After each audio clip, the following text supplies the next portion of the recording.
Good morning, good morning, good morning, good morning guys. Ayan guys, bumili ako ng gulay sa talipapa.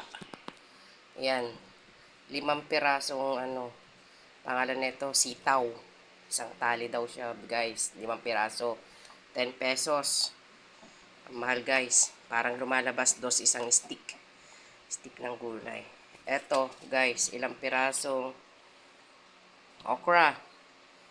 3, 4, 5, 6, 7, 8.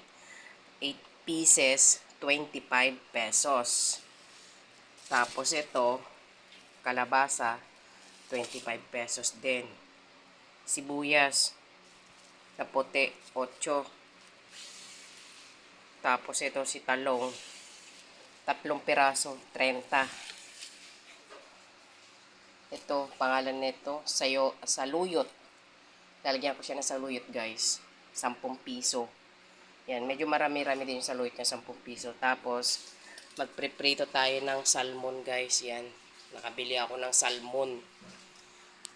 Ewan ko ng klaseng salmon, basta sabi dun sa palengke. Salmon daw siya guys. Yan. Yan. Yan guys. Salmon. Oh. Iprituhin ko siya guys. Baga hiwain ko siya pag ganon. Siguro 4. 1, 2, 3, 4. Magiging 4 na piraso yan. Piprito ko siya. Tapos kukuha ko ng 1 piraso pang halo ko sa gulay para may lasa yung gulay ko. Isda ang panghalo ko. Ayan, sitaw, kalabasa, okra, talong, saluyot. Yan lang guys. Ang aking lulutuin ngayong pananghalian. Gulay-gulay. Pampahaba ng buhay. Yan. Tapos isda. Without pork tayo guys ngayon. Yan lang po guys. Mamaya pakita ko pag naluto ko na guys. Bye bye. Ito na yung aking gulay na sinahugan ko na isang hiwa ng isda na part ng ulo. Yan guys oh. Gulay, gulay.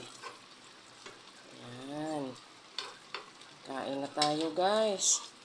Luto ng gulay.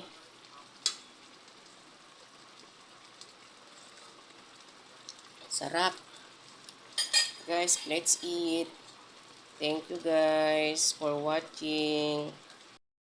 Kain na. Ito na yung gulay ko. Let's eat guys. Kain. Yan. Yan ang kanin. Ito ulam. Kain na guys. Thank you for watching. Bye bye. God bless. Ingat kayo.